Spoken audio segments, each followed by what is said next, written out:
Taco, they bring that heat. All about UFC, way more than a fantasy. Let's see who going toe to toe. Throw down on the mat, check the replay, run it back. We gotta check the stats. Hey, do this every day. We ain't come to play. This is sports talk, and we love talking MMA. Everything fantasy sports. Dopest show that I know. With Electric Dave and talented Mr. Taco. Let's go. Hey, G. What's up, everybody? It's the talented Mr. Taco here with the Daily Sporting with another basketball episode. Today we got an NBA preview. I got some special guests on. We got Ricky, as always, on, and we have Coach Brandon showing up today for a special episode here. Just to give a little breakdown, Brandon is a former all Long Island basketball player. He's currently a high school coach. He's a pro, college, and high school kids basketball trainer, and he's the founder of a nonprofit called Fatherhood, connecting youth and to mentorship and helping fathers in the community, which I think is a really cool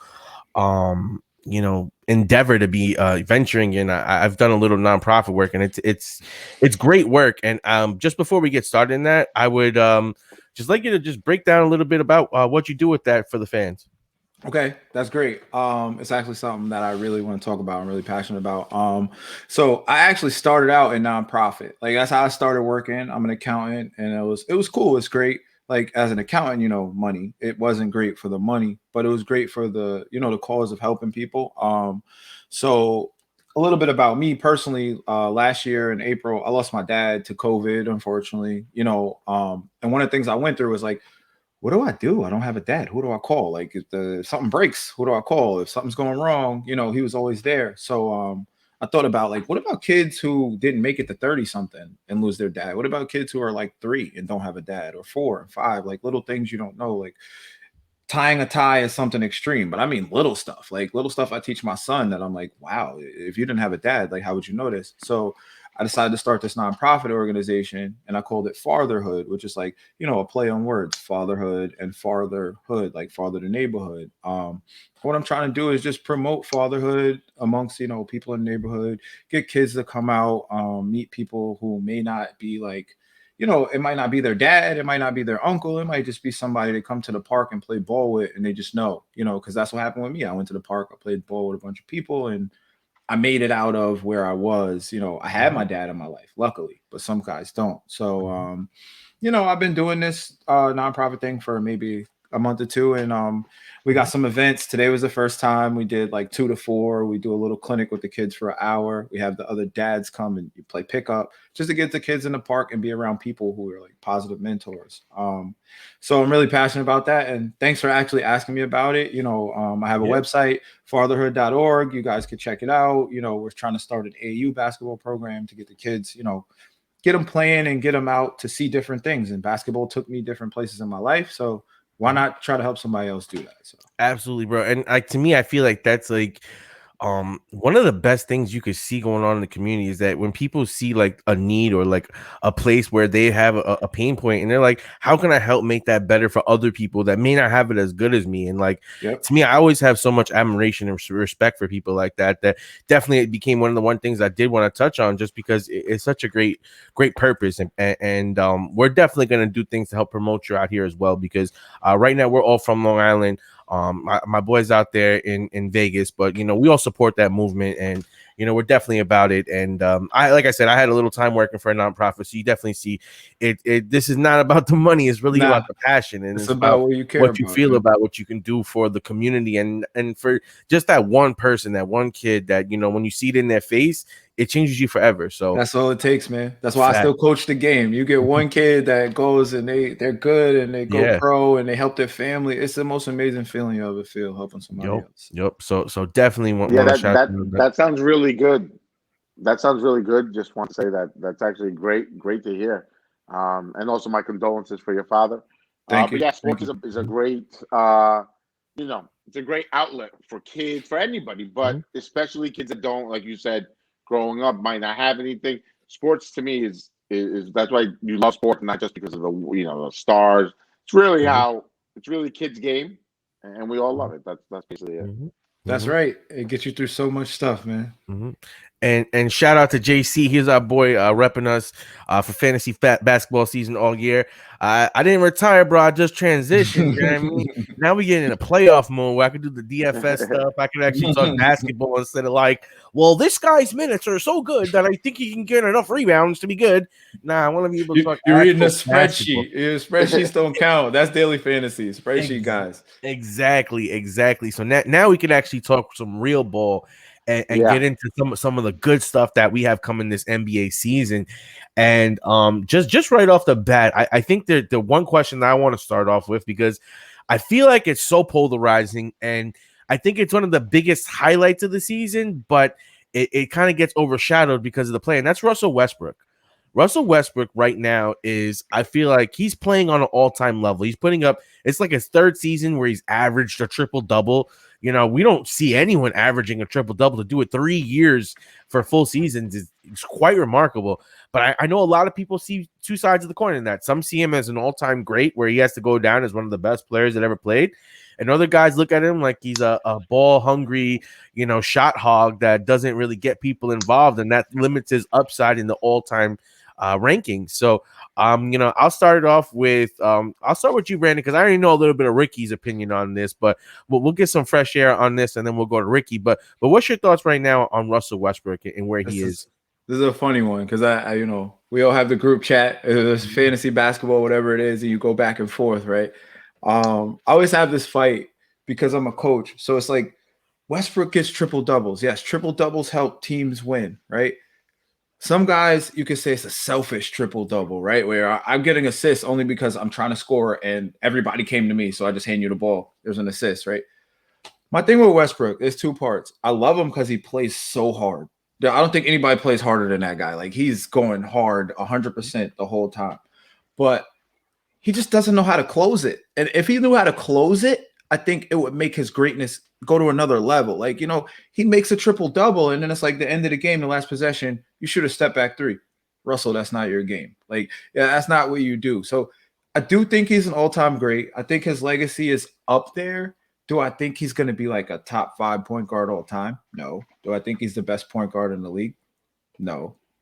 But I do. You got to respect the triple-double, man. That means you're doing everything. You are affecting the game in many ways. 10 assists is 20 points. You got 10 points.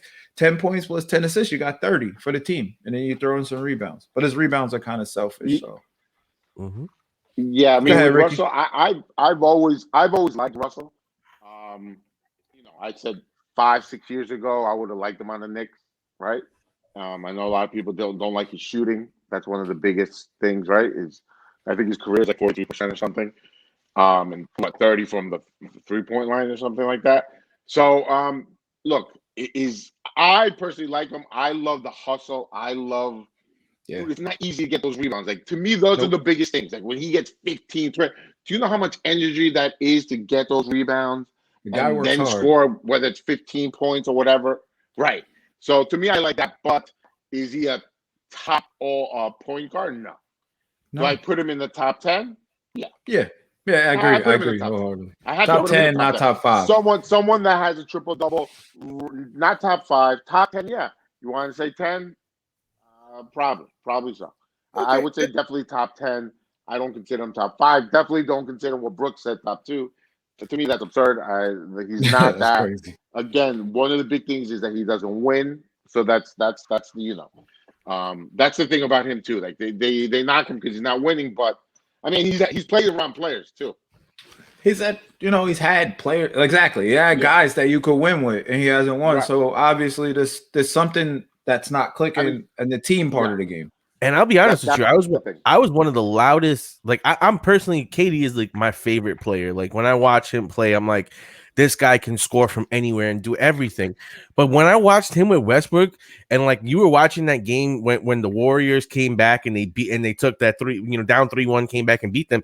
You're sitting and you're watching for games and you're like, Westbrook, what's going on, bro? You want to win this game? That's fine, but get KD the ball, bro. Get KD the ball. He's the guy who can score. Like, why are you shooting that shot? Yeah. And it's like I have more appreciation for what Westbrook does as he gets older in his career, and it's like you're still maintaining that level of consistency.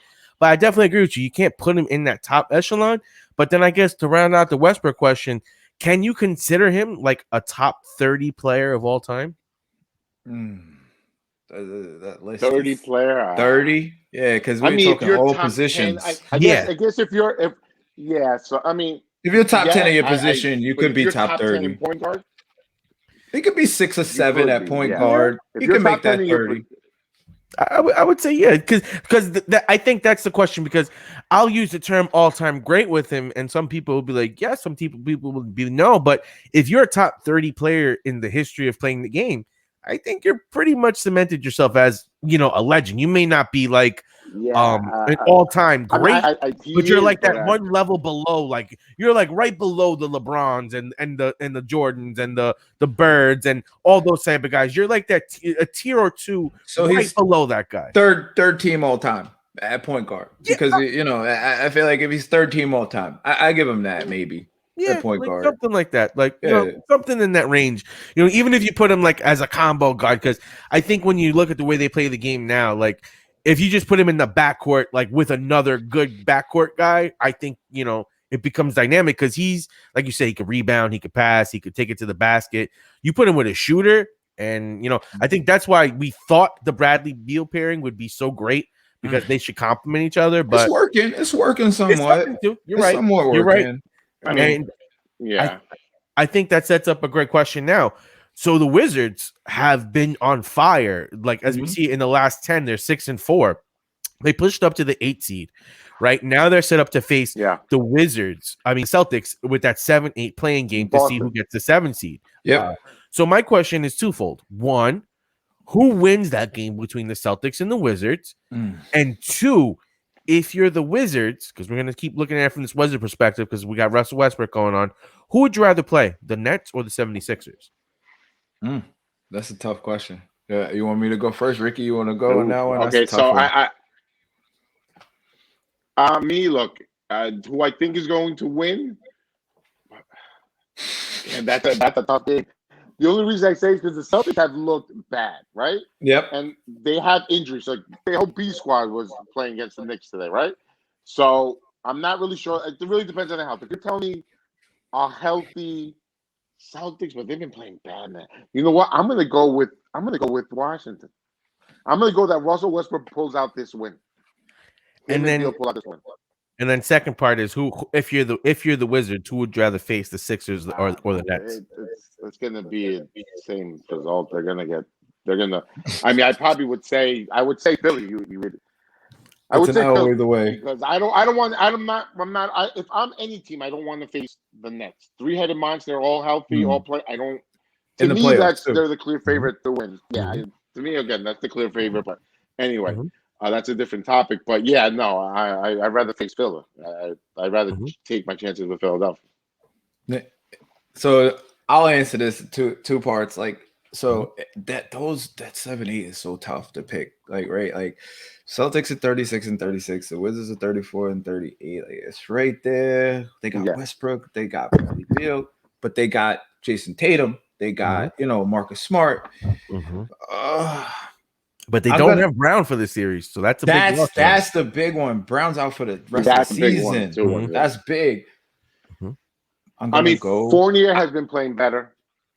Who is it? He's an all-star. He was an all-star at one point. I'm gonna go Celtics only because coaching. That's the only reason. And Scott Brooks is a great coach, but I love what they're doing over there in Boston. I love it. I do. I am not a Scott Brooks. Yeah, I don't know if he's a great coach. He's a good coach. He's a solid coach. But on the other side, who do you have on the other side? You're right. But Brad Stevens also, I feel like, is starting to show like his armor isn't as shiny as we all thought it once was. He's got that. That too. I thought you were talking about for the Boston Wizards, Stevens, right? I like Stevens. Yeah, but he's been kind of there's a what do they say, chip in the armor, right? There you see it now. It's like, hey, you've had talent here, and you've been under, what it is? Whatever they've been playing bad. They haven't lived up to what they've had, talent that they had. I say, only thing I'll say is the same thing I said earlier when we were talking about Tibbs in that 3-year window where you got a guy who like works guys, and once you get to that point where they don't want to listen anymore, you're a college coach, you came into the NBA, right? Now you got to coach these guys who are pros. It's a little different. I could yell at a guy who just came out of college to run. a pro who just came in on a free agent contract, they're gonna be like, who are you? Like, I make more money than you. Realistically, in the NBA, that's what it comes down to. Even in the Nets, like they got rid of the coach because they make more money than the coaches. So what I say is Brad Stevens is at that point where he's got to learn to coach pros, or he's not going to be in the league anymore. That's well, the bigger thing is in NBA now, they have superstars now. They have superstars now. Bigger than the team, bigger than the coach. Coach really a superstar. Yeah, and you have to be able to check their, like a Kyrie Irving. You have to be able. I'm not blaming him for that. I don't know really, but then when you look at it, more unique than most superstars, but that is part of it. That's coaching now. They haven't had Kyrie, though, for the last 2 seasons. And when you look at that team, you know, they're based on young stars, though. Tatum is a young kid when you consider all things in this league. And he doesn't seem like the type that's really going to buck the system. So, I mean, he doesn't have any personalities on the team, especially the last 2 years, that he should be worried about. Maybe a Tristan Thompson, if that. And I mean, maybe a Kemba Walker to a point. Yeah, like, you know, and to me, I think on a second contract getting money, you know, it's different. You can't talk to those guys the same. I think that's more of a Danny Ainge problem, to be honest, because Danny Ainge has had so much capital and he's done nothing with it. Like when you look at when the guys had so many picks and it's all, he's basically had to keep them all. He never traded up for any superstar. He never got that next complimentary piece. And to me, it's just like everything that you look at with all these analytical guys. It's like, all right, we're going to accumulate as many assets as possible. We're going to get as many draft picks, and eventually we'll get someone, and then you eventually get no one. You watch the window on the contracts now start to go down because you pay Gordon Hayward. That's your problem. Like you pay these guys who you shouldn't have paid. Like it's not building draft picks and picking guys, because Jaylen Brown's a good pick now. He's getting to that point where he's getting into his own. Like Jason Tatum's a good pick. I don't know. Yeah. But those free agents. He's a superstar. He is, because I saw Jason Tatum's story personal. I saw him play against like North Carolina, and I was like, this guy's the most skilled player on the court, like by far. He has so many just moves. He's got a bag, like a Kobe bag. Like he just reach in his bag, like, oh, I'll get a bucket right now. Yeah. But if I was them, I would want to face. Go ahead, Ricky. Finish your thought. Sorry. Oh, I'm sorry. Yeah, you didn't finish. No, you I didn't finish. So if I was them, you're saying the Wizards or the Celtics. So if I was either one of them, I would want to face the Nets, and that's only because Joel Embiid, they have no answer for him on either one of those teams. The Nets don't play defense. Maybe they'll have a chance. Like that's it. But that three-headed monster, like Ricky said, in the playoffs, in the fourth quarter, and you got all three of those guys, good luck. That's the problem. Yeah, that's good luck. That to me is what's they're not going to get blown out. And you're telling me you have three options of whoever can take the shot. Like I say two. Hard to overcome. Personally, I only say two options because Harden to me in the playoffs has not proven. Okay, you want to say that? That's right. I think the way they set it up, it's going to be perfect because the pressure is not going to really be on Harden to have to score. He just has to facilitate. And Kyrie Irving loves that. He's a bucket. Kyrie Irving is sitting at the table like, oh, pressure shots? Yo, can I get a couple more? Because I love that shit. Like, I want to be Kobe Light. So I think the way that team is set up, it's good. And Durant's the kind of dude where he's like, oh, you rocking? Cool. So I'll sit in the corner. Yeah, I mean, I'll play off you once you get cold because I can score anytime I want. So good. Like Kevin Durant is so good. At some point during the playoffs this year, at some point, he's gonna do what he did 2 years ago. When people forgot about when he pulled up from like 35 feet in LeBron James' face. Like he's gonna be doing stuff like that. That's crazy, man. Yeah. Man, I'm a KD fan. And JC, I think Westbrook in the East should be fired come playoff time. And I actually think that you got a lot to prove. I really want the Wizards to lose versus the Celtics, but win versus the 9-10 so they can keep the 8 spot.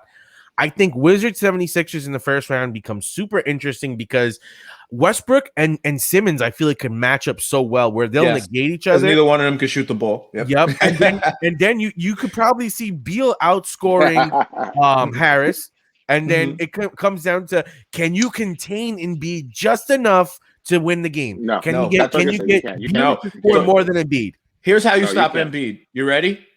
He gets hurt. That's it. Like the dude is that good. The dude is that good. Like, Embiid is that good. Yeah, he's that good. Like, and when he's healthy, he's that good. My big knock on him is he's never healthy for a full season. But when he's healthy, he's 7 foot. He can dribble the ball. He can shoot the ball. He's like, he's a dog, man. I love Joel Embiid. All right. So then, okay. So now this leads me to my great second question, and we're all from New York here, so let's keep the bias real clear. We're all Knicks fans, okay? Right. So this next question Right. is going to be good for us Knicks fans, right? Hold You're on, the Knicks. wait. Caveat. I can't say I'm jumping on the bandwagon of a Knick fan because I told you guys I left after you and Mr. Finger Roll. So I'm not a Knick fan because I don't want the real Knick fans to be like, yo, this guy's jumping on the wave. I've always been watching, like the Big Brother, but you're ahead, Max Kellerman right now, bro. You Max Kellerman. But here's my question to you: if you're the Knicks, right? You're looking at it. You see the 76ers, you see the Nets, you see the Bucks. In an ideal world, you would pick your matchup. But if you're the Knicks, which matchup would you pick? The Hawks. I mean, no. Saying we beat the Hawks. Okay. We're looking at the top 3 teams. Second round. Steve was saying that we beat the Hawks. So of these 3 teams, now that's who a would you big rather jump, face? but okay, I'm with it. I'm ready to go. I think they could beat the Hawks. I do. But let me say this about the second round. They got to win 2 games. They're not going to beat any of these teams. Like, win 2 games against one of those teams. That's it. And as a matchup goes, they don't match up well against anybody there, in my opinion. Like, I don't know how you guys feel, but I don't think they have a chance against these guys. Win 2 games. And my thing for the Knicks is if they win a series, these young guys are going to be so, like, they know the playoffs now. They're going to be so good going forward. But as far as, like, the next round, I don't know how you guys feel, but that's way beyond where I'm at. We made the playoffs. We had a winning record. I would face, if you ask me, one, I do think we're going to beat Atlanta. I do think we're going to win that series. But still, I don't want to jump ahead. I don't want to jinx it, right? Not going to win. But if I'm them, I wouldn't mind facing Philly or. That's what I was trying to coax out here. I think Philly's the weakest of the 3 teams left in the big 3 in the East. Agreed. Yeah, they are of the 3. They are the weakest. I think Philly is the one. I think Philly is the one to face. If I'm the Knicks, I would want Philly. I would. Embiid would score 70 points a game. Anything to me. You might be right, but what I'm saying to you is, I haven't seen Philly. They're easy. They're gonna win. No, they haven't done anything. They're another team that has had talent. The one caveat I'll say. Together, I know Embiid was hurt. They lost the last couple of years. Yeah, Embiid was hurt, but the one thing I'll say they lost these games on, and as a coach, I see it like late game situations. It was Brett Brown. Like, and people say he's a good coach. I don't know, but in that he ran the same sets and it didn't work. Like, what he was doing didn't work. And now they're number 1 and they got Doc Rivers. I believe a little more. But if I was the Knicks, I don't want to face the Bucks or the Nets. I'll take them all day. I think it's perfect that we're in the 4 spot because if we do win, we are set up to face the 76ers in the next round. And like you said, the biggest knock in Embiid is his health. So let's just play these games, and maybe game 2 when he's scoring 70 points, he has a back spasm and is out for like he hurts his pinky toe. Let him do all the scoring because maybe he might hurt himself. And one last thing on the Knicks is JC. So any chance Mitchell Robinson comes back? So earlier today, Alan Hahn, who's a Knicks post show pre-show guy, had a live. And he was talking about it, and I had asked him, I was like, what's going on with Mitchell? Is there any chance he can be back maybe for the second round? Because I'm like, if we face the Sixers, getting Mitchell back is a huge help. But he said don't expect him back at all this playoffs. There had been a little bit of hope with some of the last reports, but he says really don't bank on it. Don't even think about it. He doesn't see it happening. And he's pretty close to the team. So I would say more than likely we're not going to see Mitchell at all. Personally, I see one thing that there's a reason he's not coming back, and it's Green. He got to get a contract. If I'm hurt, I'm not going to come back and play for the Knicks, who already drafted a guy to play my spot. No, I'm going to go somewhere else and try to get paid and bet on myself. True, but you don't know if he's a team guy, and that's his team, his boys. You want to come back, especially now that you're finally in the playoffs, and I can't imagine what that locker room was like right now. Works in college, Taco, but he's represented by Clutch Sports. They don't care about the team, bro. He left Clutch. He has a million agents. He just keeps flipping them like it's no problem because he's trying to get paid. He don't care about the team. It's hard for to come back and risk it. Yeah. Listen, man, I'm of the mindset where they're just going to give him the money. I'm willing to deal Mitchell and some prospects to get me another star. Should have did it last year. Oh yeah, last year. I agree. Should have done last year in the don't, summer. I don't even Steve. I don't even want to start with Steve because we were like, let's be talking about honest. this I 3 years. don't think we should have He traded didn't for want- AD he didn't though. want to get traded I with did him. not. He I didn't did want to not. trade Mitchell at all. Anthony Davis is one of the top 5 players in the league. I agree, but All we right, were so- not ready. We were not ready then. You put a top 5 player on the court. He won But with he just New walked Orleans. away. You put him there, you figure it out. You we find were a guys. shit show. Yeah, We it were a don't shit matter. show. He would have left. We would have. It would have been Carmelo, but they left. That's what it would have been. That's why I was scared. Because remember, we got Carmelo. I'm We not got saying- all those yeah. assets, and we got nothing back. And I was like, Guess what? you're watching Mitchell, and Well, Mitchell, you know what? never lived up to his upside. I feel like You guys did the right thing. Mitch never did because he came in before the Knicks had any player development. Like it's been a problem. Like Tim Hardaway, they couldn't develop him, and they're like, "Oh, go to Dallas. Oh, you're good. We'll pay you $70 million to come back." What are you doing? Because they didn't develop players. But like I said, we'll get into the Knicks and we'll get stuck. I don't want to get stuck. Yep. today. Yeah, And we'll, then, we'll keep going. I do want 76ers, new shooters. the Lakers and Golden State. Oh yeah. Ooh. Oh, we're coming to Ooh. the West. We're Ooh, almost done with the East. Is that a lock? Oh, Is that my God. happening? That's a It's juicy looking one. like it. It's looking like a lock. Ooh. I'm watching that game right now, but we're about to flip into that one. I But thought it. hold on, we got one question here. 76ers new shooters will get them far with Curry and Danny Green. Daryl Morey is no dummy, but you guys have Reggie Bullock.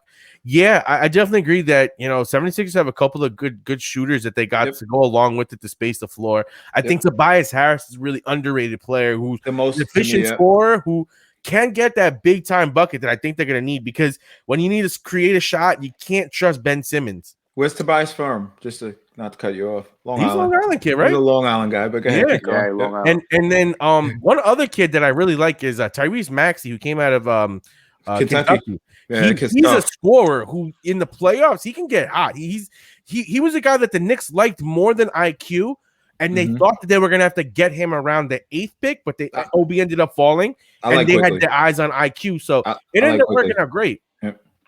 Yeah, I like Quickly. I think Quickly is like, to me, if we talk about fantasy, he's one of the guys that I picked up after the draft. Like, oh, nobody picked him up, and it was great. So I definitely agree with you.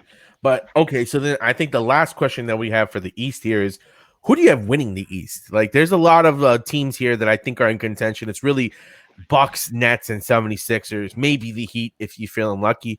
But who do you got winning the East? I got personally. Ricky's got Brooklyn. Brooklyn's good, and I think that in the fourth quarter, Brooklyn's tough. But I think matchup wise, and then it's all about matchups, right?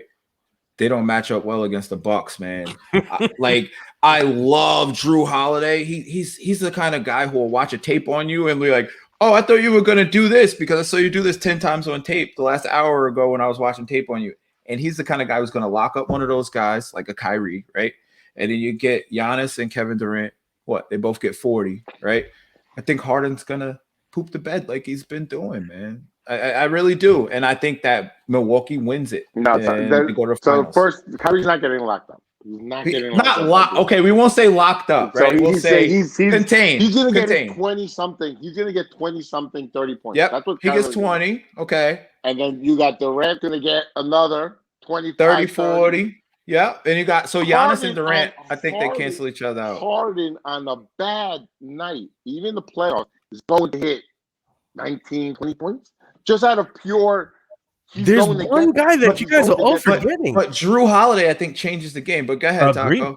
Chris Middleton is an absolute stud that could defend and shoot the three and get you 20. I've been saying this from before, but the Bucks are the worst matchup for the Nets because of this. One, you could put KD and Greek Freak to match up versus each other. Neither one of them going to stop each other, but it's going to be a neutralization. So they'll cancel each other out, right? Listen, I'm telling you right now. But guard-wise, loses to the Bucks in the Eastern Conference Finals. This will diminish anything KD. You can't say that because of the matchup. Can I say this? It's personally, by the Nets. Ricky, I agree with you, but I'll say this: he already diminished his legacy. Oh my God, the Durant already did it. No, I'm not a hater. I'm not a hater. I get what you're saying, Brandon. But this is very easy. Complete collapse by the Nets. This will be a complete collapse. If they not lost, getting to the finals is a complete collapse. And I agree, Ricky, because 100% you got three There's of the no way best to players in spin the it. NBA. When No LeBron way to James spin had it. these three players, he got Bosh and Wade. you got They made the three- finals, even though they lost. But let me say this then. Okay, Bucks, like you said, matchup wise, it's a great matchup because Middleton and Drew, they're not better than Kyrie and Harden. Drew Holiday is a lockdown defender, but they can He'll slow him down down. just enough. I'm not saying. And then here's the thing that we have to say. I get you, but think about this too. Here's the other thing. The Nets have not developed that team chemistry that you need in the playoffs. They don't know where everyone's going to be. And when you're facing a great defensive team that plays together and they can start forcing the ball out of people's hands, you're going to make bad turnovers in clutch situations. That's going to create pressure and make it harder to play the game. I think continuity is something that we don't have with the Nets. I agree make it hard for you to say that it can impact their legacy with no continuity. Ricky's saying, and I know what Ricky's saying. Ricky's saying you got three guys on the team, right? A bucket, and a bucket. And that's what he's saying. But what I say to counter that is what Taco's saying. It's that chemistry. It's that, like, the game is, yes, I could put five guys on the team that are great scorers, right? But when you can't play together and they don't fit well, those pieces, it doesn't work. And the only problem I have with the Nets is they'll outscore anybody. They can't guard anybody though. And if they're playing the Bucks, the Bucks are getting 120 points too. And think about it. Defense is where that continuity is going to come in more. Because think about it. When you have to rotate defensively and the guy is moving the ball from the corner over to the middle of the wing, and it's like, okay, you didn't switch out, and now he's getting open jump shots. That's going to cause fighting between the guys because that's your assignment. They're not playing defense. They're going to fight. I agree. Ricky's got a different opinion though, and I agree with him to a point. Yeah, I agree. It'll be bad, but it's not a legacy breaker. To me, again, them not getting to the fun. I think it's a legacy breaker. I think it's a legacy breaker. But I'll say this: not a part of the bone.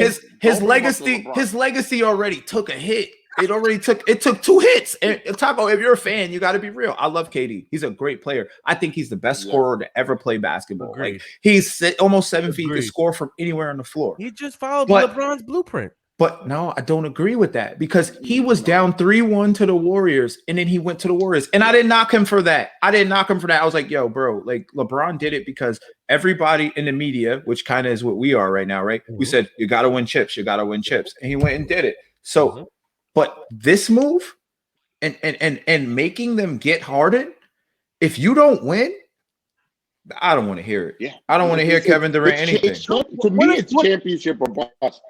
If he loses in the Eastern Conference Finals, it's complete shit to his legacy. Well, just remember this though: when he takes a hit, they'll meet up in the second round. This is a second round matchup, which is so he's gonna lose in the second round, possibly. That's gonna be crazy, bro. Second round. This series is gonna be fucking fire. That's what you just said. Second round. That would be devastating. This is gonna be great. Kevin Durant loses with Kyrie Irving and James Harden. Milwaukee. Can you imagine in the second round? Yo, can you imagine how the Nets feel though? Embarrassing. The Nets probably are thinking, yo, fucking Kyrie, man, you couldn't just make one more game. Make one more game because we were one game out of the 1 seed. We could have avoided all this. If he didn't take the game off, they would have won. One more win, you don't have to worry about this. Like, think about that. Giannis did so bad last year that they took him out of the top 5. People were like, "Oh, Giannis is out of my top 5 because how bad he played in the playoffs." And now they're gonna beat KD, Kyrie, and Harden. And that's one thing. That's one thing we do have to say though. Giannis is one of the best defensive players in the game. So KD will be facing one of the toughest defensive matchup he's ever had in the playoffs. Yeah, so somebody as big as him that can get out there. Giannis has some making up to do for what happened last year. That's another. PJ Tucker. I forgot about him. JC, good point. PJ Tucker's another one of those guys like Drew Holiday, where it's like, I study you. He told KD last time they played, like, oh, you did this move. You didn't do that the last 10 games you played. And I'm like, that's crazy. You're obsessed. And in the playoffs, it's only going to get worse. I like the Bucks, man. I think the Bucks are. I love those people. I think they're the two best teams in the East, though. I don't think the 76ers can compete with either one of those two teams. With Doc Rivers and a healthy Joel Embiid, they might surprise you, but otherwise, I do agree with you. Where's the Bucks and the Nets? All right, now it's time to switch conferences, and we got the West Coast, baby. Now, I think we'll start it off with that one question that Ricky had brought up, and all things are looking like right now because today's game impacts this. Yeah, because right now the Nuggets are playing the Blazers. So if the Blazers win, they are the 6th seed. Mm-hmm. If the Nuggets win, they are the 3rd seed. So both have playoff implications on the line for this game. Now, I think more than likely we're going to see the Nuggets pull this off, and that means the Trailblazers go to 7, and you're looking at Blazers Warriors for that play-in game. But I like that. You know, I like that more than Lakers Warriors, actually, which is funny. I think either way, the NBA is salivating. The NBA is like, this is great. So first of all, I know we were talking about the opinion on the play-in. Personally, as a basketball player, I think it sucks because I work hard to get that 8 seed, and you're telling me now that that's not enough. But as a fan, I think it's amazing, man, because now these teams are in the mix. Like, it's great. As far as like I'd rather see Warriors Trailblazers because I want to see Steph and Dame Lillard go at it. And realistically, I don't think the Lakers and the Warriors is as good a matchup as people think. Steph could get 60 points, but they're not going to stop Anthony Davis or LeBron James. It's not going to happen. So I would love to see Steph and Dame like in the All-Star game, just pulling up from 2 steps over half court. Me personally, that's what I like to see. If the Lakers and Warriors happen, I'd be happy to see it, but I don't think it'd be as good a game as people think. I think the NBA wins either way. They don't care who. Yeah.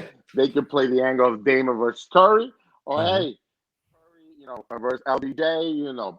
Preview of the finals now in the play-in. Like, NBA is dying, is happy either way. They could sell this, and it's a great matchup to me either way. I do think the Lakers win. Portland, Golden State. Now that would be entertaining. That'd be fun. I think Golden State could win that game, right? It could go either way, but I would go Golden State just because of the way Curry's playing. It's ridiculous. But yeah, to me, that was a toss-up to me. To me, that's a toss-up. Like you got these two guys like going at it. They both don't really have any size inside, right? They got good like guards. Like I think that game is like it just comes down to a shot. Like this game is crazy right here. I see you, Taco, pull that up. Man, that would mean Lakers Warriors. And the one thing, okay, I get what you're saying. Like it is a better matchup, Blazers versus Warriors, because like you said, if the Lakers are fully healthy, we've seen what they've done. There's nothing I went against the Lakers throughout the whole bubble. Like every single series, I bet they were probably going to lose. Did you bet money? Because you're probably broke now. Bro, in the beginning, I was like, oh, Rondo's going to be out. This is the time to get him. And it just kept spiraling. It was like I kept trying to get out the hole. But I'll say this: every week we kept wondering. I agree with you that the Blazers are a better matchup. But if you tell me it's LeBron James versus Curry, sudden death, we're gonna love that. We're gonna love that for the first quarter, though, like the first and second quarter. But as a basketball realist, even if he drops 60. They're not stopping Anthony Davis, and they're supporting cast on the Lakers as much as so. Caveat: I am like one of the world's biggest LeBron James fans because as a basketball coach and a basketball player, he plays the game the right way, right? But their team, the way it's built, just like in the bubble, you bet against them, you can't. That team, the way they're put together in every position, and using LeBron James as the leader, it's tough. The Warriors have no chance. Personally, but then here's my question: and he's been off for like 2 months too. I would not say no chance. No, not no chance. I would say no, slim not no chance. Slim, very slim. Because Draymond, any game they can lock up. In one game, yeah, you guys are right. In one game, they both play as hard as they can. Like if it was a 7-game series, I'm with you. But it's a sudden death, winner take all. I just think LeBron was resting for that reason. He didn't play the Knicks just so he's like, when I get this play-in game, we're gonna win, and that's all I really have to worry about. Then we'll get to the real playoffs. He took 2 months off. You think he was hurt? You think AD was really hurt? I don't. I think they took that time off as a break. But that back spasm was definitely not a back spasm. Oh, my back. His leg and knee went that way. And it's a back spasm? No, I thought it was your knee. Yeah. Like, that was weird. I definitely do agree with you. I think it was like, once they realized they're not getting a top seed, it's like, okay, rest LeBron, rest AD, be ready for the playoffs. But what happens with Schroeder? And how does the continuity work? Because that's another team where it's like AD and LeBron have that, but I don't know how it works when you have Drummond. When they What they changed though? Who's Drummond? Drummond is JaVale McGee, right? Like, but Rondo ran the system. Rondo was their number 3. Schroeder's not better than Rondo. Don't get it twisted. Right. I love playoff Rondo, but Schroeder learned under CP3 last year. Schroeder's gonna be all right in the playoffs. Could be all right. I feel like Rondo was the most underrated player in that championship run. He was their number 3, and not only maybe sometimes just with the scoring, sometimes with the attitude. But when guess what? Getting in players' faces and start causing that drama. I agree, but Schroeder can also get a bucket, and Rondo can't get you a bucket ever. He was hitting threes. Yeah, and I was bugging out like this is really going in. Like he stepped up and made it, but that wasn't something you expected out of him. And LeBron has done it over and over. He's had different teams. He knows how to. He went to the finals. He's the real, he's the one that runs the whole show. He'll tell Drummond, listen, this is what you're getting. And Drummond went there to win. So it's not like you have a star who's now like all about him. No, hey, what do I got to do, LeBron? He wants to win. LeBron's going to tell me how to win. Yeah. So then here's my last question with the Lakers. Who really is the Lakers number 3, you think, when it comes down to these playoffs? Who do you think emerges as their true number 3 option? Because I feel like that's the one thing that they had the question with last year, and it stepped up to be Rondo. But who does it this year? So I'd say that it didn't. I say Rondo did at times, but I think they've chose their number 3 throughout, and I think they're going to be able to do that. You got Schroeder who can get you a bucket, right? You got Drummond who might be able to get you a bucket. They got freaking Ben McLemore, who's like a lottery pick, and people are like, oh, who is Ben McLemore's a bum? No, he's not. He gets to play with LeBron James and catch and shoot. That's all he has to do. Kuzma, number 3. Schroeder, number 3. Like, I think the guy who I like as their number 3, low key, and you saw it last year, KCP, man. KCP's a bucket. I feel like some of these guys have been a little disappointing this year. I like Schroeder too. Schroeder's a bucket. Like they got multiple guys who could fill that third role, and those top 2 are 2 of the top 5 players in the league. You got LeBron, Anthony Davis. You forget it's like Shaq and Kobe. Like it's 2 of the top 5 players. I agree with you guys. And when Schroeder, he got his points when they were both up. He tried to keep them afloat. He really had no one to play with, right? I mean, nobody else. Him out there, and he showed up. I mean, so Schroeder did show me that. Hey, listen, I can score. I think my biggest question with Schroeder is he can't stop anyone. And unlike Rondo last year, who can guard anyone, he's going to be able to be a turnstile where they're going to take advantage of him on the defensive end. And is that something that they can overcome? Because that's big. I agree with you, but only thing I'll say is Anthony Davis and Drummond are behind him. So. Drummond. And LeBron is there too, just in case you need another guy. As a Knicks fan, all I saw people was talking about how bad Drummond is defensively. Like he's like that guy. But hold on one second. He said, loser of the Lakers Warriors plays the loser of the Grizzlies Spurs. Warriors versus Spurs in a losing matchup for the last spot. Warriors beat Spurs. Lakers and Warriors in the West Finals, possibly. Interesting. I think the Warriors would beat the Spurs. I don't think that the Warriors get out of the first round versus the Suns or the Jazz once the playoffs start, because I think both those teams are built on defense, and defense in the playoffs wins. The Warriors, they can't stop anybody. And inside between Gobert and if Ayton's healthy, I think both those teams will be able to dominate the boards and dominate the paint. You don't want to play the Suns. I think the Suns are scary. You don't want to play the Suns, and Chris Paul, you don't want to play them. But you know what my favorite thing is? You know what my favorite thing is? Round 1, Lakers versus Suns. Sign me up for some of that because Lakers get bounced first round. What's your thoughts on that? My thoughts are, I agree the Suns are really good. Who's guarding Anthony Davis? Ayton? It's like Shaq playing against Hakeem Olajuwon. Yeah, he's good. He's big. He's the same size, but I got moves. I'm gonna get a bucket. Like you're still a baby, and I'm gonna put you on my back. So I don't think the Suns beat them. I do think it's a great series. I think you go 6-7 games, but I think the Lakers. Yeah, so do I. I was about to say I don't think the Lakers lose. I do think it goes 6, possibly game 7, which then again it's a toss up at that point. But I love the Suns. Everyone loves the Suns, but not versus the Lakers. I love the Suns, but not versus the Lakers. I wouldn't want to. Yeah, I'd rather them if they're gonna meet down the road. I don't want them first round like that. So then, okay. So I here's want my question: to be bounced right away, or the Lakers to be bounced right away.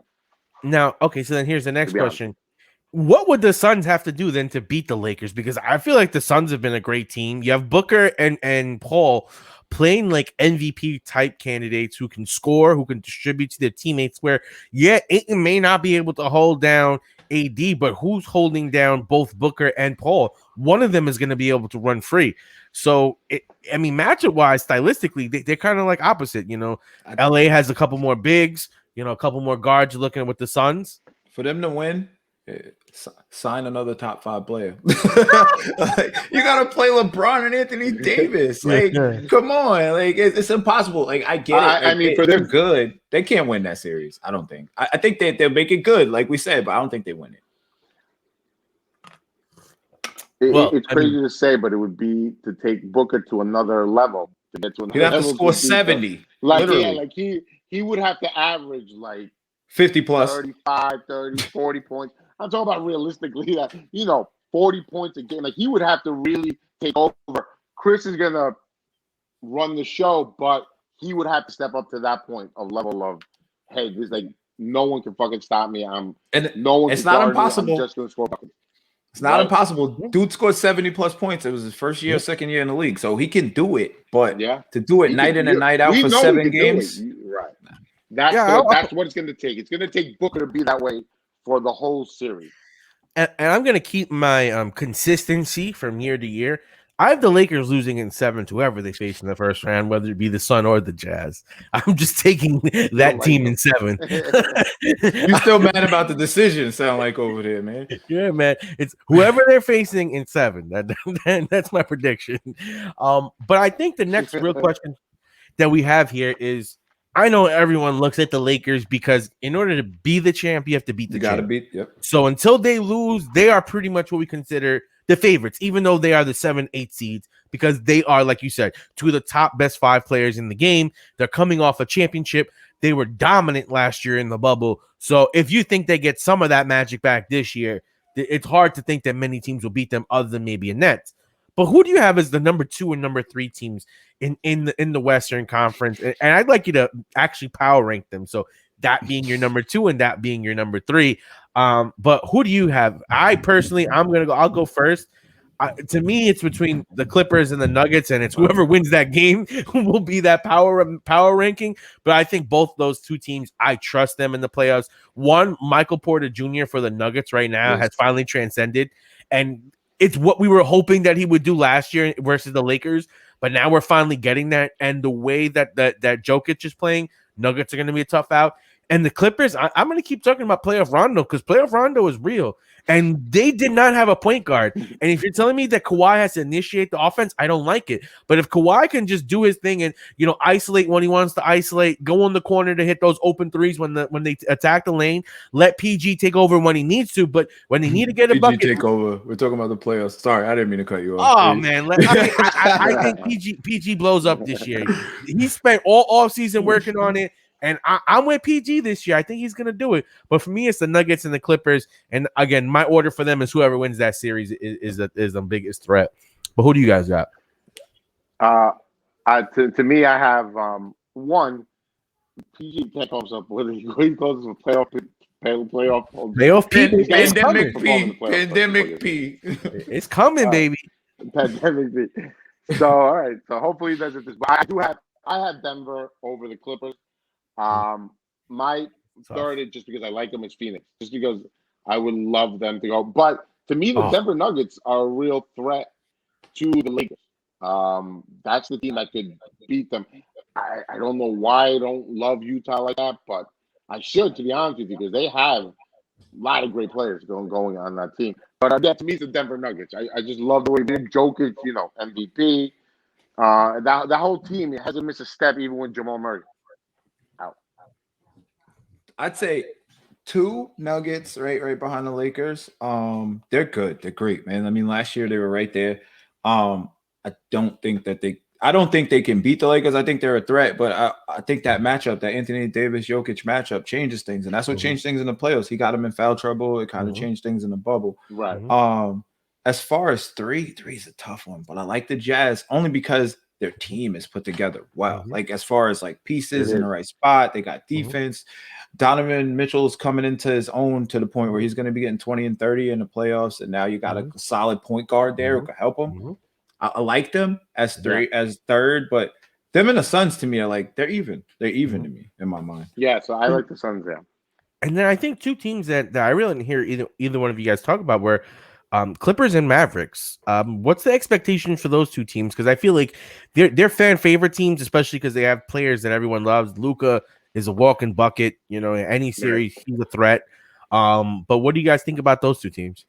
I think the Clippers are number one. You don't win your first year. That's why I don't think the Nets are going to win. LeBron didn't win with Dwayne Wade and Chris Bosh's first year. It's hard to win your first year. The Celtics did it, but they traded those guys into a system that was already there. As far as the Clippers, it's still their first year in my mind because you've reset everything. You got rid of the coach. What are you doing? You got no continuity to try to win this year? Nah, I don't think so. The Mavs, out of the teams that we said we didn't mention, I love Luka. I think they're one superstar away from getting there to the next point because Porzingis ain't there. Thanks, Knicks. Like you got lucky on that one. He didn't stay healthy for now. But if he comes back and he's healthy or they have another star like him, the Mavs are like right there. I definitely agree. I think it's going to be super interesting to see. I really hope that a Clippers Mavericks matchup this year is almost reminiscent of last year, where KP starts to ball out like he did. Luka's going crazy, and let's see if playoff P can show up and actually seal the deal and deliver it and hit a shot, not the side of the backboard. Yeah, exactly. I mean, I think the Clippers are going to win that series. I do like Luka, but there's no one. There's no one. They don't got no help. No one else. There's no help there. And how much can he score? How much really can you put on him, right? And now Kawhi has something to prove. I know you say it's his real first year. I get, Brandon, what you're saying, but no one's listening to that. I'm sorry. He's got to be Lakers, Clippers in the Western, and he didn't even do that. Agree. So that Agree was with a you. big hit. I'm not saying it destroyed anything, Kawhi, because I think Kawhi already proved what he did, right? 2 MVP finals with 2 different teams. Took Toronto. I get all that, but it did take. It was a sting to not even get to the Western Conference Final to lose that way, and he didn't show up in Game 7. Personally, I think I agree with you as like a fan. Only reason I say they're not going to win this year is because like their first year again. But like as a fan watching the game, Kawhi to me, he proved that you're not that. Like you're not the dog. You're not the alpha. You can't lead the team, and that's why Rondo's going to help him, like you said, Taco, right? Because Rondo's going to be the guy. Like, yo, you're not playing defense. Get over there. Like, what are you doing? Kawhi, he tries to lead by example, which is great when you join a system in San Antonio or you join a system in Toronto. Like Toronto's still good. Why? Because they just added Kawhi, and it was just the piece they needed, and then he decided to leave. He could have stayed and won 3 chips, really. And I think that brings up a perfect point, too, because like you said, Lowry was really the engine of that team, the heart and the soul, the leader of that team. And you had a great coach in Nurkic that it was able to figure out, okay, Kawhi, you do this well, my team does well, and mixes them together. It's rare that you find a guy go in their first year and win a chip, especially being so integral part of the team. And I think that's also why when I look at the Nets, it's going to be difficult for them when they face a team like the Bucks that have been together. But let's talk about biggest upsets that we see here. Since we're going this route of talking about these upsets, and would you consider if the Suns and the Lakers match up in round 1, is that an upset if the Suns lose as the number 2 seed, 51-21 record, 70% winning record? And is it an upset if the Lakers lose? Yep. I think so. It's upset the Lakers. Yes. If they lose, it's an upset, and they're the 7th seed. Yeah. So that's Lakers interesting. beating the Suns is what's figured. Yeah. Okay, so we're looking at the possible 2 seed being the 7th seed as possibly the biggest upset that we're looking at. I think in the East, I would say probably the next biggest upset chances that we have is maybe the Bucks and the Heat, because I think that's a good matchup, stylistically, because you have the Bam, who can, somewhat match up with Greek. And then you have Hero, you have Butler, you have what's his face? Kendrick Nunn. Kendrick Nunn is a really underrated player who scores really efficiently. And last year going into the bubble, he had COVID, which really took away from his conditioning. And when you look at him in the finals, he was that guy that came in was other than Butler, was able to create his own shot, get to the basket, and actually do something on his own. So I think that the Heat are going to be a really interesting matchup for the Bucks. The Bucks have a tough road to the final. I agree. I think the Heat are a tough matchup for them. Heat. I don't want to play the Heat. I don't care who I am. I don't care what my record is. I do not want to play the Miami Heat in a playoff game because they play defense. They're going to be in your face, and they can get a bucket. Hero can get you a bucket, and like you said, Kendrick Nunn's a difference maker. He was when Hero was up there for Rookie of the Year. Guess who was right next to him? Kendrick Nunn, and people forget that. Like he can get you 15 or 20, and that's what they needed last year against the Lakers. So And they're scary. But if the Bucks get out, I think the Bucks can take it. I do think it's an upset if I know what you're saying if Miami beats the Bucks. Yeah, it's still an upset. It's definitely an upset. I think that's it's more an of upset. a matchup. I think it is. You're telling me that you're going from one point that they beat Brooklyn, and you're telling me that I think Miami matches up well with Brooklyn too. I think Miami matches up well with Brooklyn too. For every single reason I say about the Bucks, they won't. He match up really well with the Nets. I agree. If Milwaukee loses first round, it's an upset. I'm sorry. I agree with that. This would take a hit on Giannis. Giannis would I don't care who plays I don't care if it's the Bucks or the Heat that play the Nets. It's gonna be trouble for them, regardless. I think that's a hard night out. That's a tough matchup because both those teams play defense. No one is saying that. But he's saying if they lose in the first round, that's an upset, and I agree. So what would you consider as a bigger upset? It's an upset. What's a bigger upset than to you? The Bucks losing to the Heat or the Suns beating the Lakers? The Suns beating the Lakers to me is a bigger. What's a bigger upset? It's a bigger upset to me. Yeah. They're the champs. Like, and they're not a 7 seed. They should be a 1 seed. Like, an upset that I think could possibly happen is you can see the 76ers lose to whoever wins in play-in. Like, that's possible. Yeah, I think that too. I believe that. I'm not so. Joel Embiid get hurt anytime. And I do think that, like I was saying before, the Wizards, I think, make an interesting matchup because Westbrook and Simmons play so similarly that they might be able to cancel each other out. And if it's just coming down to who's scoring more between Embiid and Beal, that's just going to be a fun night every night because both of them could just score lights out. And they'll both have matchup advantages, I feel like.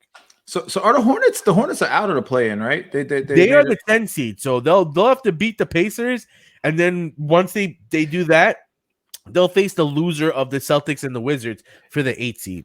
They scare me. They scare me. And as much as people don't like, oh, the Hornets, they scare me because LaMelo Ball knows how to play, and he's making them play together. And if you look at how they've been playing, number one, if you see the highlights, the announcers are going crazy. The energy's there. Yep. Miles Bridges is a beast. Yes. Like they've got Gordon Hayward still a solid player. Like, that's the issue, though. He's out. He's not. He hasn't come back yet, and he hasn't come back. That's why you can't get him a playoff win. But I do think with their team, they're going to surprise a lot of people in the next couple of years. They're going to be really good. Oh, absolutely. But they'll surprise somebody. I think Jordan finally got it right by taking LaMelo Ball there. What'd you say, Ricky?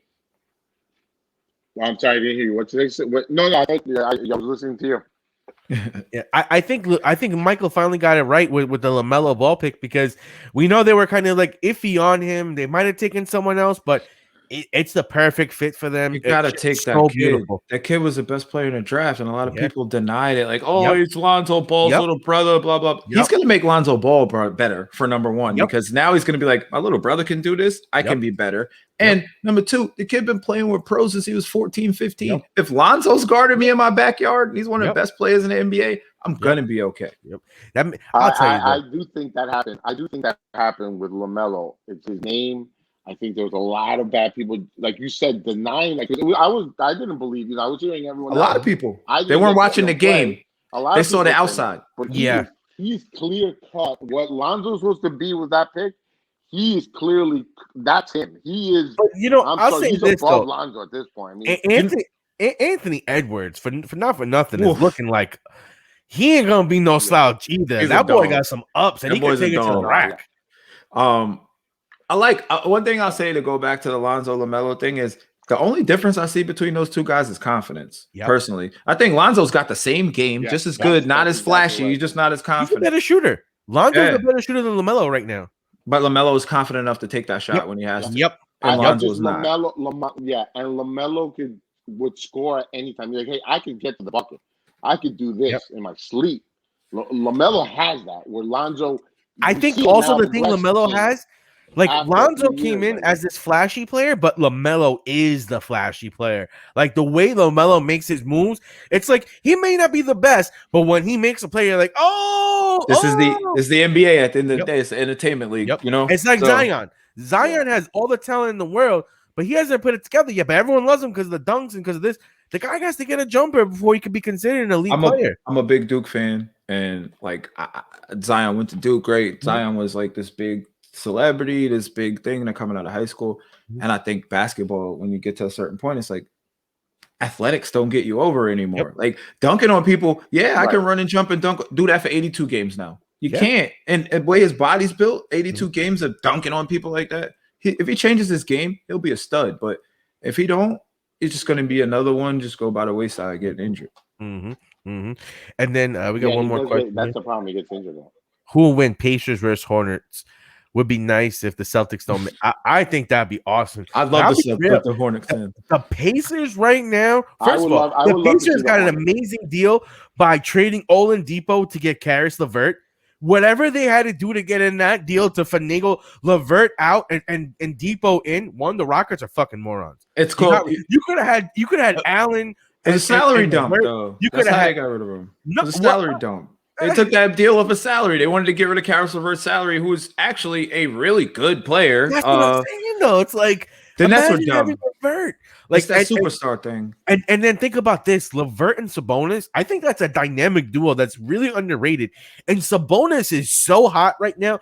I think that the Pacers, out of these 4 teams, might be the scariest. But the Wizards just beat them in that close game with that block by Westbrook. So I gotta take Westbrook out of those. The Wizards out of those. The Pacers. I don't want to see the Pacers in the playoffs. They have no star. Who's going to get them a bucket when they need one? Oh, it's either going to be LeVert or Sabonis. Exactly Sabonis my point. You believed? I think LeVert will get you a bucket at that point. You think Sabonis is a playoff bucket right now? I don't know if he's ready. I think Sabonis is like what Sabonis is starting to do right now. He's starting to take that Julius Randle transformation where they're starting to play through him, and they're playing more confident. He may not be the guy that always gets the bucket, but he'll be the guy that draws a double team to kick it. And having LeVert there with you, I think that makes them a scary team because that duo of LeVert and Sabonis, there's no better duo. I like Beal and Westbrook, but Sabonis and LeVert is damn near scary because of the way they complement each other. You got the big, you got the guard. Both can create for other players. Both are unselfish. And Sabonis is a great passer like his dad. His dad is a great passer. He's been averaging like a triple-double for this whole month of April. He just destroyed me in the fantasy basketball playoffs. He had like 70% shooting. He was like knocking everything down. He's passing to everybody. I'm like, you're Julius Randle 2.0 right now. But you're shooting even better than Randle. He's one step away from being Randle, I think. But I do like the Hornets. I do like the Hornets to win, actually, to beat the Pacers. I actually love the Hornets. Yeah. They're young. They play hungry. They don't need. They don't care. They're afraid of nothing. Lose. They're hungry. They're ready to go. Like they remember the Pacers last year were like a top 5 seed. The Pacers were a top 5 seed last year, but they don't have TJ Warren, who's a big loss. I think Charlotte's going to win. Yeah, I think Charlotte's going to win. Can we talk about TJ Warren's bubble run? He was like, what is going on here? Like, you think this guy's gonna has TJ Warren gotten 30 plus since then? I don't even know. He's been out all year. Basically, he had an injury all season. He had one of those great runs where you like, if it was a contract year for him, it would have been great. He would have got paid. But like, in the bubble, there was 3 players that went absolutely off. It was Michael Porter Jr. Yep. It was Booker. Booker was going crazy, and it was him. And you were just like every game just going through like, damn, what are they going to do today? The other 2 guys, it's like they're taking that next step. We expected that. Like Warren, it's like I expected it too, man. Bro, did you just work out at the bubble a lot? He had a nice run. I don't know, man. I think he had the foot injury this year, so we can't judge it. But he was showing those glimpses last year. I'm a big believer in TJ Warren. I'm fully bought in. I want to see him healthy again. He may not be as high, like, let's face it, MPJ's ceiling is like top 5 in the league. As Ricky has that jersey on, another like I talked about Halliburton, the guy I wanted them to get. Oh dude, my gosh! And you know what the problem is? We had just gotten Ntilikina, so you know the front office had to hit on the pick. and then MPJ had all the back couldn't injuries, risk that. No, but we were all sitting there thinking MPJ. My thing is this, right? The kid was so good. If he was I even get it. close He would've been to number that, one. if he was even close to that, you draft him and you let Yeah. him sit out, which is what Yeah. the Nuggets did. And Yeah. now they have a number one draft Brandon, pick. What if it doesn't work though? But What if Brandon, it doesn't so? work? But not Here's We're my looking at it, and this the is only- the Knicks. So the Knicks have not been. Knicks have and- not been working up to that point. and right? I agree with you, Like, and that's the why last I couple feel of like weeks were bad. I feel like you already made enough effed up mistakes. Take the chance on Michael Porter Jr. Like this is the guy you take a chance on. Like if he's bad, if you saw him play in high school, that's what I say. A lot of people didn't see him play in high school. They saw college, he got hurt. Like in high school, what he's doing now at 6'11", shooting threes, and he was doing this. Right. So like this is take a shot. It's the next Kevin Durant. But I had an opinion on who the next Kevin Durant is, but we aren't gonna go there. It's not somebody that's in the NBA yet. So actually, since we're wrapping it up, it's perfect because prospect watch is my favorite time of the season. Once this draft starts, I'm gonna start diving into these rookie guys. Like personally, Cade Cunningham was someone that I watched, and I was thinking like that kid's he's number one pick. He's the number one pick. He's got the ability to just get a bucket. I think Cade Cunningham is that good. Ben Simmons with a jump shot. Yeah, which is what you need. Somebody who can shoot the ball. The guy who I think is like the next like Kevin Durant type player, and it sounds crazy. And this guy's not even in college yet. It's Amani Bates. I don't know if you've ever watched Amani Bates. He's funny. He's a junior. Asking me about him. It's funny to his exact name because someone asked me, and I'll ask that question right after this. But they were asking that one question. Okay, I'll say it. Who's the next face of the NBA once LeBron moves on? He said, who do you see it being? And he mentioned Bates as being that possible guy. He's not in the league yet. I like Bates. Mikey Williams is good. He's like one of the top high school player, but Bates is like the top junior right now. Just watch him. That's all I'll say. You and all the people who watch, just watch this kid play basketball. He's great. The other one I love to watch, who's not. I'm not saying he's going to be the next like superstar in the NBA, but he's really good and this is really like blowing up now. Is a kid named Hansel Emanuel. He's got one arm. He has one arm, literally one arm, and he plays top level basketball. Like he could be like a Division I basketball player potentially. Yeah, high school. And just look it up. Him. I love it. For a while, he just came back in, right? And I love the fact that the kid has one arm, and the kid was like, he lost his arm at like 6, and he's like, I'm still going to do this. And he's like one of the best players in the country. That's crazy. That's interesting for a basketball thing. That's crazy. Yeah. We're definitely going to have you on draft lottery time because I think that's such a cool time because all these kids have so much promise and it's just so much ability. But, it doesn't always come down to ability. Sometimes it comes down to landing spot and situations and coaching. And basketball has nothing to do with basketball, man. It's like you said, where you land. And a lot of things that I learned personally recently with training guys that are like going to be pros and stuff is a lot of these guys you think like we're average like people, like we think you're 7 foot tall, you gotta want to work hard, you gotta want to make free throws, you gotta want to go to the gym, and a lot of these guys it's their job. So it's interesting to know that like they just go to work. I'm 7 feet tall, but I just play basketball because it's my job. Just like you go do whatever you do, you're an accountant or whatever else, or a lawyer. That's called the genetic lottery, bro. The genetic lottery. I'm 7 foot. I'm just gonna make millions doing something I don't love. I don't like it. I'm just gonna do it. I just go play basketball. 7.5 million. All right, fine. Fuck it. I'll do it one more year. But you look at a guy like Kobe, those guys. If you're 7 feet, you have to play basketball. You had a choice. Dad, I'm gonna go work at McDonald's. Like, no. Well, they just get a big raise, so.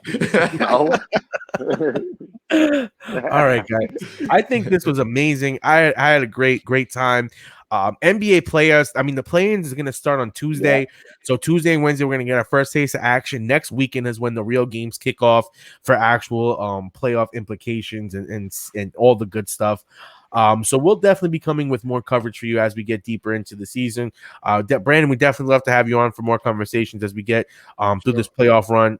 I think it was a great healthy debates and great some different perspectives, because like you said, you're a coach, you're dealing with these players that are coming up, so you see the game from a different perspective from us who we play fantasy, we watch regular basketball, we're involved in it, but you kind of have a different perspective on it, and I like having you on for that.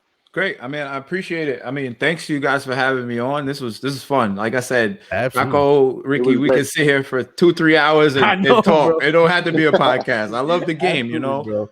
Absolutely. Yeah, but thank you for having me on. No, thank you for talking about fatherhood. Yeah. But before we sign off, Brandon, I want you to again one more time just tell everyone about the program that you're working with and where they can find you and how if they want to donate to what you're doing, how could they do that and how can they go about that? Great, thank you for asking. So give you the whole floor here. It's fatherhood.org is the website. So it's FARTHERHOOD.org. You can donate there. You can check out what we're doing. I did a Sunday series of helping kids to play with their dads. It's called Basketball. We go to the park. You can pull up with your dad. If you don't have a dad, you can come and hang out with me and we'll do a training for 45 minutes and then we'll let you guys play pickup basketball. Like I said, the site is fatherhood.org, FARTHERHOOD.org. Also, you can check me out at my training is Recruit Sports. You see it RECREWTSSPORTS.com. Check out our calendar, see what we're doing. I mean, I coach kids, I do the nonprofit thing, and basketball is life for me. Look at my background. This is what I do. So, thank you guys for having me. Appreciate it. Absolutely, bro. It's been great having you on, Brandon. It was great. Yeah, we're definitely gonna have you on. We're gonna figure out some things that we could do to help promote your cause as well. Because I know Ricky's a dad. For me, I'm not a dad, but I appreciate what you guys do in the community because I do believe that it takes a village to raise a child, and at the end of the day, that's something that we need to be doing, especially us in the minority communities. I feel like that's something that we don't have that some of the other communities I feel like do great. So any way I can help further that cause, I try to do that. So. I love being able to shout that out. But at this point in time, we're gonna wrap it up. We got Coach Brandon on, we got Ricky. I'm TDS Taco. This is the Daily Sporting. We are out, and we will see you guys again next time. Though, peace. Hey, David and Taco, they bring the heat. All about UFC, way more than a fantasy. Let's see who going toe to toe. Throw down on the mat, check the replay, run it back. We gotta check the stats. Hey, do this every day. We ain't come to play. This is sports talk, and we love talking MMA. Everything fantasy sports. Dopest show that I know. With Electric Dave and talented Mr. Taco. Let's go. Hey, G.